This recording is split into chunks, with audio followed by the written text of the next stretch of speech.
আল্লাহর কাছে সবচেয়ে প্রিয় মানুষ কোনটি? তখন নবী করিম সাল্লাল্লাহু আলাইহি ওয়াসাল্লাম বললেন, কি বলতে পারেন বলেন? সবচেয়ে প্রিয় মানুষ হচ্ছে যে বেশি বেশি সালাত আদায় করে, যার নামাজ কখনো জামাতে সে তরফ পায় না, অথবা প্রতি বছর সে হজ পালন করতে যায়, উমরা করে, এরকম। অবশ্যই এগুলো শরীয়তের বিরাট মর্যাদাপূর্ণ ইবাদত।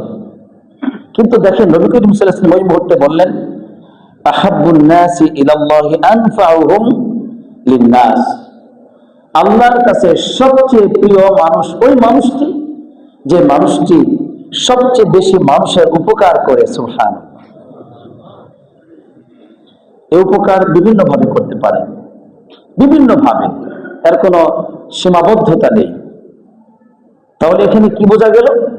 যে মানুষের সবচেয়ে বেশি যে উপকার করে সেই মানুষ ধনী হতে পারে, দরিদ্র মানুষ হতে পারে, সে সাদা মানুষ হতে পারে, কালো মানুষ হতে পারে, সে আলেম উলামা হতে পারে, সাধারণ মানুষ হতে পারে, সে মসজিদের ইমাম হতে পারে, খতিব হতে পারে, খাদেম হতে পারে।